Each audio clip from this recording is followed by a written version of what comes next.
परीक्षार्थी अगर कोई प्रश्न पत्र पर या उत्तर पत्र पर या किसी भी प्रकार का कोई चुनौती देगा, अगर वो झूठा होगा, मिथ्या होगा, गलत होगा, उसके विरोध आरोप पत्र होगा और तो आरोप पत्र अगर दाखिल होता है तो उसको जो है कि 5 से 10 साल तक उसको परीक्षा से वंचित किया जाएगा।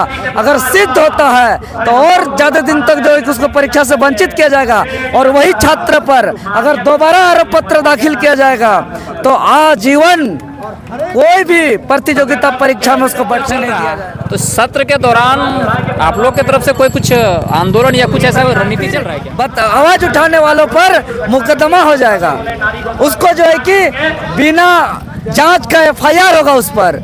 उसको गिरफ्तार करने के लिए कोई भी जो है कि अन्वेषक अधिकारी का अनुमोदन का जरूरत नहीं होगा। तो ये काला कानूनी न है। प्रसारित करने वालों पर जो है कि मुकदमा करने का प्रावधान किया गया है। यानी मीडिया पर भी केस किया जाएगा? बिल्कुल किया जाएगा। अगर के नाम से उसमें कम से कम हम 3-4 कंडिका ऐसा है जो बहुत घातक है अच्छे के आड़ में। और इस विधेयक में हम स्पष्ट रूप से कह देना चाहते हैं कि जो पेपर लीक करते हैं या जो सेटिंग गेटिंग करते हैं ऐसे दलालों को भी इसमें राहत पहुंचाने का प्रावधान किया गया। जोहार, इस वक्त हम कोडरमा में हैं और यहाँ पे जनसभा था और हमारे साथ जेएसएसयू के अध्यक्ष देवेंद्रनाथ महतो जी मिले हुए हैं। पिछले 1-2 दिन में ही एक विधेयक आया है विधानसभा सत्र से, जो इसको लेकर के हम दादा से बात करने का प्रयास करेंगे कि दादा जो छात्र का मुद्दा लगातार नियोजन को लेकर के जो उठाए थे और ये जो विधेयक है वो कितना छात्रों को फायदा होगा या फिर ये बहुत ज़्यादा ये नुकसान करेगी। तो दादा सबसे पहले हमारे चैनल में आपका स्वागत है। जी बहुत बहुत धन्यवाद और जोहार। एक विधेयक आया है झारखंड प्रतियोगिता परीक्षा विधेयक, इसके बारे में लगातार छात्रों का कमेंट आ रहा है। चूँकि आप जेएसएसयू के छात्र नेता भी हैं, अध्यक्ष भी हैं और पूरे छात्रों को जो भी समस्याएं आता है तो सबसे पहले आप इसको सॉल्यूशन करने के लिए आप आगे आते हैं। तो ये जो विधेयक आया है दादा, मैं चाहूँगा कि हमारे जितने भी श्रोता आपको देख रहे हैं तो इस विधेयक के बारे में थोड़ा जानने का प्रयास करेंगे दादा। जी, ये जो विधेयक आया है जिसका नाम है प्रतियोगी परीक्षा विधेयक 2023 और ये दलील दिए हैं, इसका उद्देश्य यह है कि प्रतियोगी परीक्षा जो भर्ती होता है उसमें जो अनुचित साधन पर रोकथाम और उसका निवारण को लेकर के, क्योंकि यह हम लोग सरकार को लगातार दबाव बना रहे थे और जो पिछला 19 मार्च को हम लोग माननीय कैबिनेट मंत्री आलमगीर आलम साहब को जो 7 सूत्री मांग दिए थे, सौंपे थे, उस मांग पे हमारा एक मांग ये भी था कि चूँकि उससे कुछ दिन पूर्व ही जो जूनियर इंजीनियर का एक परीक्षा हुआ था 1300 जिसमें सीट था और परीक्षा से पूर्व ही पूरा क्वेश्चन को लीक कर दिया था, 20-20 लाख में बेच दिया गया था। तो उत्तराखंड के तर्ज पर पेपर लीक अधिनियम लाया जाए, हम लोग सरकार पर लगातार दबाव बनाते आ रहे थे और हम लोग का दबाव से ही ये विधेयक आया है। जिस विधेयक का उद्देश्य है कि भर्ती में जो अनियमितताएं होती है, भर्ती में जो अनुचित संसाधन का जो उसका रोकथाम कैसे होगा और उसका निवारण कैसे होगा, इसी उद्देश्य से आया है। लेकिन उद्देश्य तो अच्छा है, विधेयक में कुछ चीज़ अच्छे भी हैं। हम नहीं कहेंगे कि पूरा का पूरा जो है कि विधेयक खराब ही है, लेकिन अच्छे के नाम से उसमें कम से कम हम 3-4 कंडिका ऐसा है जो बहुत घातक है अच्छे के आड़ में। और इस विधेयक में हम स्पष्ट रूप से कह देना चाहते हैं कि जो पेपर लीक करते हैं या जो सेटिंग गेटिंग करते हैं ऐसे दलालों को भी इसमें राहत पहुंचाने का प्रावधान किया गया है। इसमें कदाचार को लेकर के बोला गया कि कदाचार को रोकने के लिए सब किया गया, मगर उसके आड़ में जो पीछे है जो आप लोग लगातार आंदोलन कर रहे हैं उसमें मतलब आप आंदोलन नहीं कर पाएंगे। देखिए वो तो है, इसमें हम बोले ना कि 4 कंडिका ऐसा है जो अगर ये विधेयक जो अभी प्रावधान किया गया है इसको अगर पारित करके कानून बन जाता है, अगर राज्यपाल का मुहर लग जाता है तो आने वाले दिनों में जो दलाल हैं, जो सेटिंग गेटिंग करते हैं, जो पेपर लीक करते हैं या सेंटर पे जो दाया माया खेला करते हैं, ये लोग को भी रियायत मिलेगा और उसके खिलाफ कोई यूनियन या कोई संगठन आवाज उठाएंगे उस पर भी दबाव बनेगा। और अगर उस दबाव को कोई मीडिया या कोई प्रबंध तंत्र, कोई संस्था अगर उसको प्रसारित करने का काम करेंगे तो उस पर भी कानूनी कार्रवाई का प्रावधान किया गया है। इसके अलावा परीक्षार्थी अगर कोई प्रश्न पत्र पर या उत्तर पत्र पर या किसी भी प्रकार का कोई चुनौती देगा, अगर वो झूठा होगा, मिथ्या होगा, गलत होगा, उसके विरोध आरोप पत्र होगा और तो आरोप पत्र अगर दाखिल होता है तो उसको जो है कि 5 से 10 साल तक उसको परीक्षा से वंचित किया जाएगा। अगर सिद्ध होता है तो और ज़्यादा दिन तक जो है कि उसको परीक्षा से वंचित किया जाएगा। और वही छात्र पर अगर दोबारा आरोप पत्र दाखिल किया जाएगा तो आजीवन कोई भी प्रतियोगिता परीक्षा में उसको बैठने नहीं दिया जाएगा। और इसमें खास बात, किसी भी प्रकार का जो भी इस अधिनियम के अंतर्गत जो प्रावधान है, किसी के प्रति भी FIR करने के लिए कोई भी किसी भी प्रकार का कोई जांच का जरूरत नहीं है, कोई अधिकारी का भी अनुमति नहीं है। और किसी को गिरफ्तार करने के लिए किसी भी अन्वेषक अधिकारी का अनुमोदन का जरूरत नहीं है।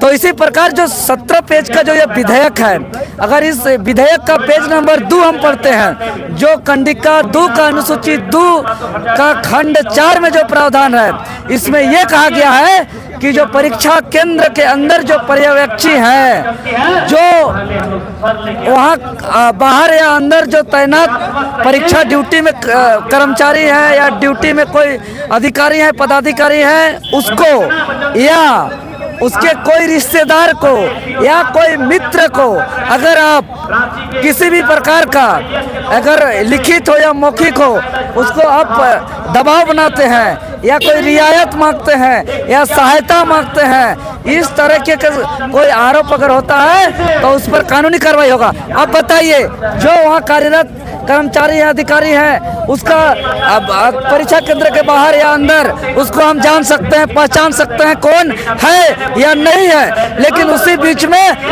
मित्र कौन है, रिश्तेदार कौन है, ये कैसे तय होगा? मतलब ये काला कानून है जी। कल का दिन में अगर कोई थर्ड आदमी वहाँ कोई दलाली करेगा, उसको रोकने का प्रयास किया जाएगा तो उसको दिखा दिया जाएगा अंदर ड्यूटी करने वालों का रिश्तेदार है, और फिर आवाज उठाने वालों पर मुकदमा हो जाएगा। उसको जो है कि बिना जांच का FIR होगा उस पर। उसको गिरफ्तार करने के लिए कोई भी जो है कि अन्वेषक अधिकारी का अनुमोदन का जरूरत नहीं होगा। तो ये काला कानून ही नहीं है। इसके अलावा अगर पेज नंबर 6 का बात करें, जो कंडिका 11 का 1 में जो प्रावधान है, उसमें स्पष्ट रूप से कहा गया है कि कोई भी प्रतियोगी परीक्षा में कोई भी प्रश्न पत्र, उत्तर पत्र को किसी भी प्रकार का अगर जिसको चैलेंज किया जाता है और वो चैलेंज झूठा हो, मिथ्या हो, गलत हो, तो उस पर जो है कि आरोप करने वाले और उसको आरोप को प्रसारित करने वाले, इस पर जो है कि मुकदमा दर्ज किया जाएगा। प्रसारित करने का मतलब है चैनल पर भी है। आपका पेज नंबर 8 का 13 का 1 में प्रसारित करने वालों पर जो है कि मुकदमा करने का प्रावधान किया गया है। यानी मीडिया पर भी केस किया जाएगा? बिल्कुल किया जाएगा। अगर वो आरोप, अब बताइए, हम लोग JPSC का आंदोलन जो किए थे, 7वीं JPSC, हम लोग आरोप लगाए थे ये जो लगातार क्रमवार पास किया हुआ है यह गलत है। दूसरी बात, यहाँ कोई ऐसे सवाल होते हैं जो बार बार मैंने 2 तरह का आंसर होता है। चूंकि यहाँ कई किताब है, अलग अलग किताब पे एक ही सवाल का अलग अलग उत्तर होता है। तो मान लिया कि यहाँ अभी कुछ दिन पहले जो आया था, जो विवादित सवाल था कि बिरसा मुंडा जी का जो सहयोगी था आंदोलन के दरमियान, उसको कहाँ मार दिया गया था? तो डिमरा में मार दिया गया था, लेकिन कई पुस्तक में अलग अलग जगह है। अब वो परीक्षा लेने वाला संस्था JPSC JSSC किसको मानता है? इस प्रकार जैसे हम लोग अभी कुछ दिन पहले हुआ था कि वीर कुंवर सिंह अपना आंदोलन का शुरुआत कहाँ से किया था। कई किताब में आरा है, कोई किताब में पटना है। तो आरा में कर दिया गया था, लेकिन BPSC और कोर्ट ने भी माना पटना। वो बोला कि फिजिकली रूप में आरा से किया था, लेकिन मानसिक रूप से जो है कि वो पटना से किया था।